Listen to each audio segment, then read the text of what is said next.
যাযাব ধৰাৰ দিহিঙে দিপাঙে লৰুনি বিচাৰি নিজা ঘৰ মই এটি যাযাবৰ মই এটি যাযাবৰ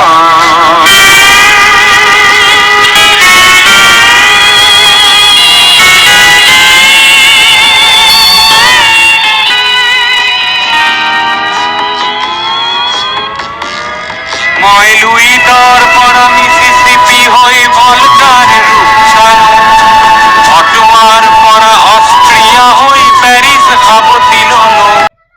নমস্কাৰ সকলোকে ইংৰাজী নৱবৰ্ষৰ হিয়াভৰা শুভেচ্ছা জ্ঞাপন কৰিছোঁ। সকলোৰে জীৱনবোৰ সুখ শান্তিৰ হওক তাৰে কামনা কৰিছোঁ। আৰু আমি যিবোৰ মনত ভাবোঁ ন, আমাৰ সুখ নাই শান্তি নাই, বেলেগ মানুহৰ বহুত সুখ দেখোঁ বহুত শান্তি দেখোঁ, কিন্তু সেইটো নহয়। সকলো মানুহৰে জীৱনত সুখো থাকে দুখো থাকে, তাৰ মাজেৰেই হাঁহি কান্দোনৰ মাজেৰে দিনবোৰ আগুৱাই যাব লাগিব আমি সকলোৱে। আৰু মেইন কথাটো হ'ল কি, আমি সৰু সৰু বস্তুবিলাকৰ পৰাই সুখ বিচাৰি পাবলৈ শিকিব লাগিব। আৰু আমি সৰু সৰু বস্তুবোৰতে বহুত সুখ থাকে, আমি নিজেই বিচাৰি ল'ব নাজানো। আৰু সকলোকে সেইটোৱে মই ক'ব বিচাৰোঁ যে অকল দুখেৰেই বা মনবোৰ বেয়া কৰি দিনবোৰ পাৰ কৰিব নালাগে। সৰু সৰু সুখবোৰ বিচাৰিও সুখ ল'ব পাৰি, আনন্দ ল'ব পাৰি, আনন্দ থাকিব পাৰি। গতিকে এই ইংৰাজী নৱবৰ্ষৰ আৰম্ভণিতে মই কেইটামান ৰেচিপি দিব বিচাৰিছোঁ। অসমৰ কিছুমান থলুৱা খাদ্য একেবাৰে সহজ সৰলভাৱে আমাৰ দাদীহঁতে নানীহঁতে আমাৰ মাহঁতে যেনেকৈ আমাক ৰান্ধি খুৱাইছিলে, সেই তেনেকৈ একেবাৰে সহজ সৰলভাৱে আজি ৰান্ধিম। গতিকে ভিডিঅ'টো শেষলৈকে চাব। ভিডিঅ'টো চাই like comment share and subscribe সকলোবোৰ কৰি দিব। আৰু ফেচবুকত যদি চাই আপোনালোকে মোৰ ভিডিঅ'বোৰ ফ'ল' কৰি ল'ব ফেচবুক পেজটো, আৰু যদি আপোনালোকে ইনষ্টাগ্ৰামত চাই পেজটো ফ'ল' কৰি ল'ব। গতিকে মই কিটচেনলৈ যাওঁ, সকলোবোৰ ৰেডি কৰি লৈছোঁ। আৰু মাজতে আৰু এষাৰ কথা ক'বলৈ লৈছোঁ, যিবোৰ মানুহৰ ভাল গুণ সেইবোৰ সকলোৱে বিচাৰিব লাগে। আমি হঠাৎ যদি আমি মানুহ এজনৰ কথা কওঁ বা মানুহ এগৰাকীৰ কথা কওঁ, তেখেতৰ এটা নাম ভাবকচোন, তাৰপিছতে আকৌ বোলে তেখেতৰ এটা বেয়া গুণ ভাবকচোন, হঠাতে বেয়া গুণটো মনলৈ আহিয়ে যায়, নহয় জানো?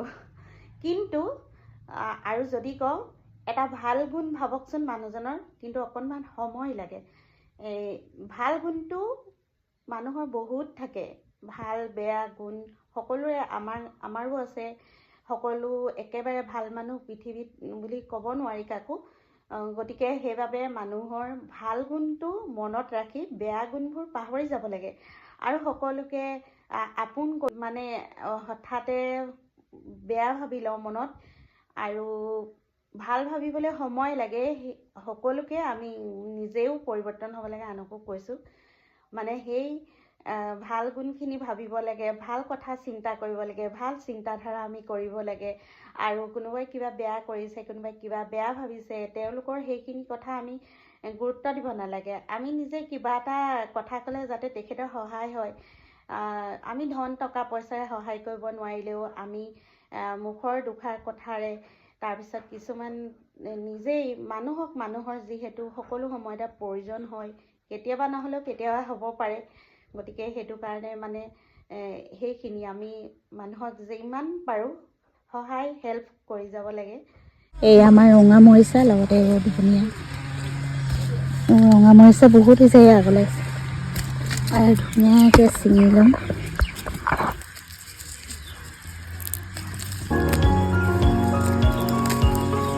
ধনিয়া বহুত ধুনীয়া গোন্ধটো, বাৰীৰ পৰা ছিঙা ধনিয়া। শাক ছিঙিম কেইডালমান।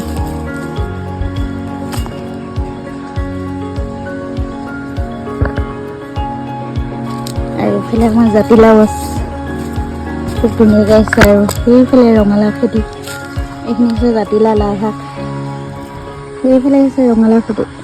সেইবোৰ আমাৰ ফৰাজবিন ফুল ফুলি আছে ধুনীয়াকৈ।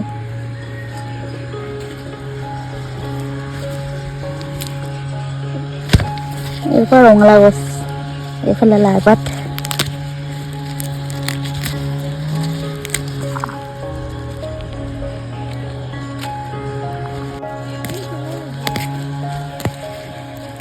ৰঙা মৰিচা ছিঙি লৈছোঁ মাছ দি বনাবলৈ।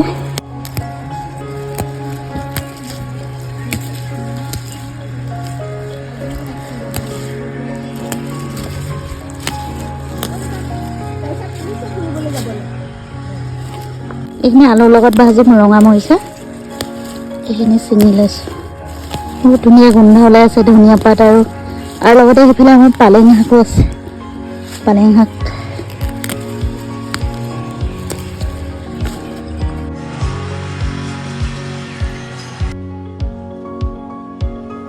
মাইনা ছিঙিছে ধনিয়া লাই শাক আৰু ৰঙা মৰিচা। আমাৰ পালেং শাক আৰু এইবোৰ আমি সৰুৰ পৰা এনেকৈ লোকেল শাক পাচলি ছিঙি খোৱা দেখা যায় আৰু খাই টেষ্টটো পাইছিলোঁ, সেইটো কাৰণে এতিয়াও মন যায় ধুনীয়াকৈ এনেকৈ ছিঙি ছিঙি খাবলৈ। মিক্স শাকৰ মাছৰ লগত দিয়া মাছৰ টেঙা জোল বনাম। এইফালে আমাৰ লাই পাত আৰু এইফালে মাইনাই ছিঙিলে খাম না। এইখিনি আমাৰ বাৰীৰ লাই শাক।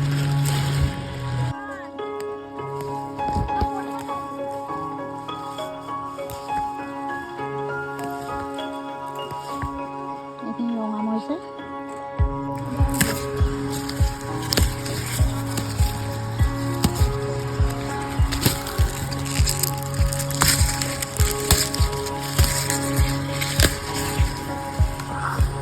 কচু শাক এইখিনি ছিঙি লৈছোঁ। এইফালে আমাৰ আলু খেতি আৰু আলুৰ পাতবোৰ এনেকৈ ভাজি খাই ভাল লাগে, মাছত দিও খাব পাৰি, মানে কোমলীয়া হ'ব লাগে, কোমলীয়া হ'লে খাবলৈ ভাল লাগে। বুঢ়া হ'লে ইয়াৰ টেষ্টটো নালাগে ইমান খাবলৈ ইমান টেষ্ট নহয় মানে বুঢ়া হ'লে।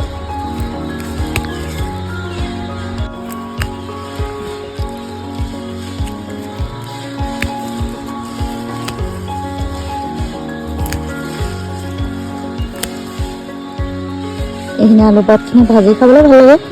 আৰু এইফালে আমাৰ নেমু টেঙাবোৰ পকি গৈছে চাওক, বহুত পকি গ'ল আৰু বহুত খালোঁ বাৰু, চৰবত বনাই খালোঁ, এনেকৈ ভাতৰ লগতো খোৱা হ'ল।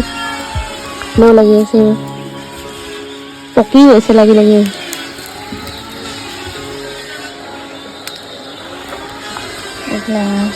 এইফালে লাগি আছে আৰু এইফালে আছে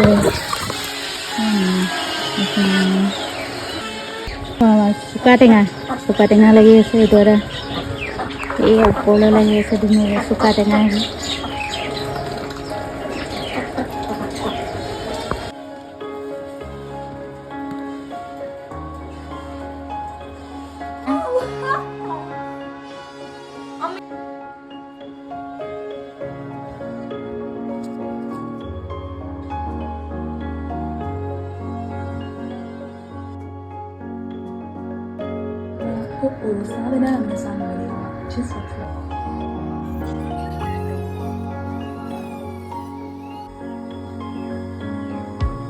আমাৰ চিকেন বইল হৈ আছে, এয়া ধুনীয়াকৈ উতলি আছে চিকেনখিনি। আৰু ইয়াতে দি দিম লাই শাক। এইখিনি মোৰ মানে বাইপাছ চিঙানা আৰু লগতে আছে লাই শাক। এয়া বাইপাছ চিঙানা আৰু লাই পাত।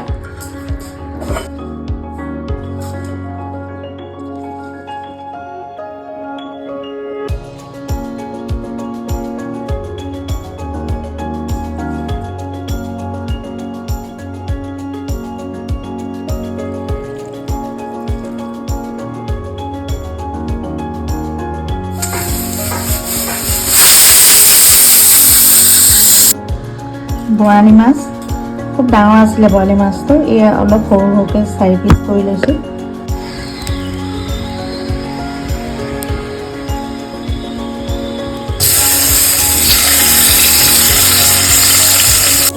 মাছ ফ্ৰাই কৰা কেৰাহীখনতে দি দিছোঁ অকণমান পিঁয়াজ আৰু অকণমান নহৰু। কম তেলতে ইয়াত মই কচু শাকখিনি দাইলৰ লগত সিজাই ৰখা ইয়াত এড কৰিছোঁ।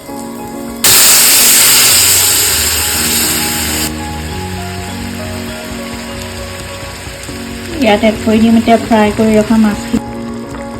মাছ এড কৰি দিছোঁ আৰু অকণমান ধুনীয়াকৈ লৰাই দিম আৰু 2 মিনিটমান উতলিবলৈ দিম। প্ৰায় গোটেইখিনি বস্তু সিজিয়ে আছে।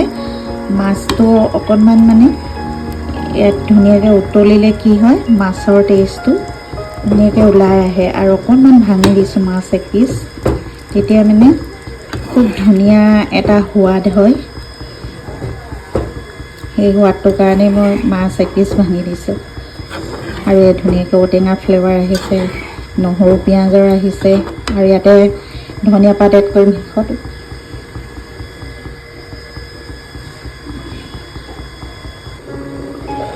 ফাইনেলি এয়া ধুনীয়াকৈ ঔটেঙা দি ৰন্ধা কচু শাক ৰেডি হৈ গ'ল। আৰু ইয়াত এতিয়া ধুনীয়াকৈ এয়া একদম গোন্ধ ওলাই থকা বাৰীৰ পৰা ছিঙি অনা ধনিয়া পাতখিনি এড কৰি দিলোঁ। বহুত ধুনীয়া এটা ফ্লেভাৰ আহিছে।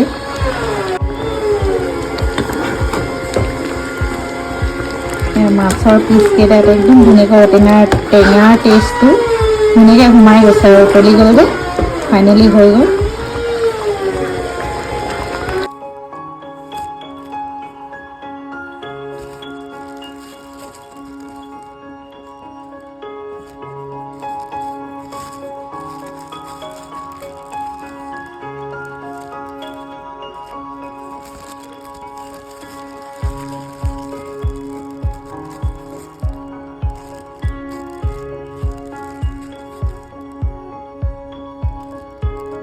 এই মাছখিনি ধুনীয়াকৈ কাটি ল'লোঁ। কাটি তাতটো এতিয়া ভালকৈ ধুই লৈছোঁ।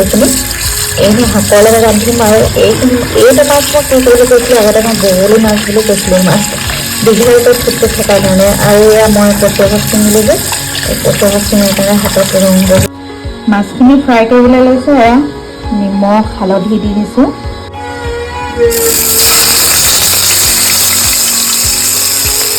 মাছ ফ্ৰাই কৰি আছোঁ। এইখিনি ফ্ৰাই কৰি তাৰপিছতে ৰান্ধি আছোঁ। অলপ চিটিকনি কৰিছোঁ। তৰকাৰী অকণমান জোল পৰিছে, তেনেকুৱা হৈছে আৰু আপোনাৰ চৌকা ইগনৰ কৰিব আৰু আপোনালোকে। মাছ ফ্ৰাই কৰা হৈ গ'ল। গতিকে এইখন কেৰাহীতে মই এতিয়া এইখিনি তেলতে ৰান্ধিম এতিয়া ঔটেঙা আৰু মিহলি শাকৰ টেঙা জোল।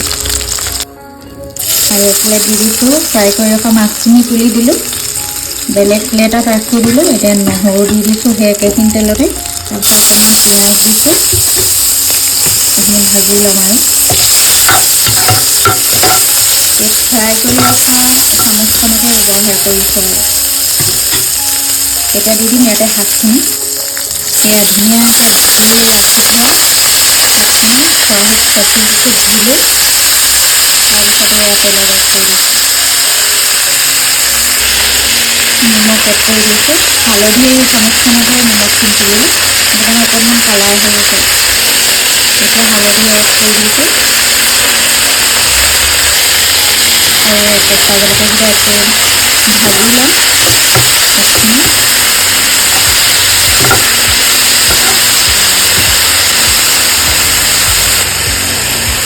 এতিয়া কাটি ধুই ৰখা ঔটেঙা কেইপিচ এড কৰি দিছোঁ আৰু এতিয়া ঢাকোন লগাই দিম। পানী এড কৰি দিছোঁ অকণমান, ঔটেঙাবোৰ সিজিব লাগিব। শাক ঔটেঙা উতলি সিজি যাব, সিজিবলৈ দিছোঁ। এতিয়া এইফালে খুব ধুনীয়াকৈ উতলি আছে ঔটেঙা শাক মাছৰ জোল সিজি গ'ল। আৰু ইয়াত এতিয়া মাছ দিব পাৰিম। মাছ দিয়াৰ আগতে মই ঔটেঙাখিনি তুলি ৰাখি দিম। শাক ফ্ৰাই কৰি ৰখা মাছখিনি এড কৰি দিছোঁ। 2 মিনিটমান উতলালে হৈ যাব। আৰু এইফালে ঔটেঙাখিনি ধুনীয়াকৈ ভাঙি দিছোঁ আৰু অকণমান লৰাই দিছোঁ। এয়া অকণমান মাছবোৰ ভাঙি গ'লেও খাবলৈ টেষ্ট হয়। জোলখিনি খাবলৈ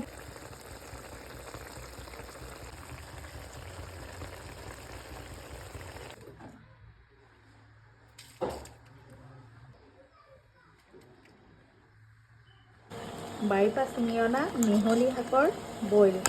ইয়াৰ কালাৰটো বহুত ধুনীয়া ওলাইছে, মৰিচা শাক দিছোঁ যে সেইটো কাৰণে।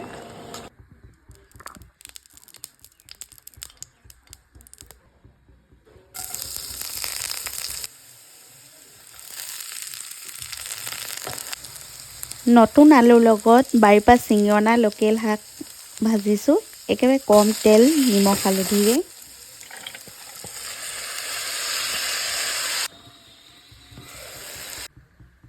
একেবাৰে কম তেলত কোনো মছলা ব্যৱহাৰ নকৰাকৈ এতিয়া ৰান্ধিবলৈ লৈছোঁ চিকেন।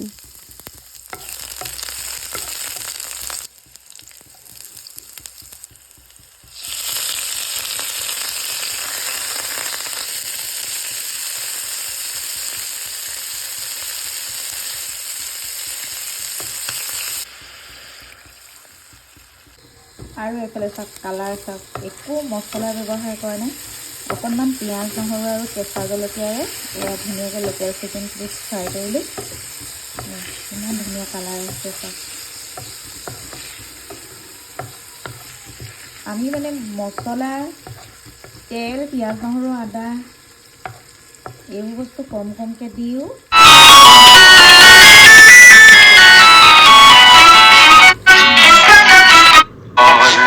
মই এটি যাযাব ধরার দিহিঙে দিপাঙে লরুনি বিচারি নিজা ঘর মই এটি যাযাব মই এটি যাযাব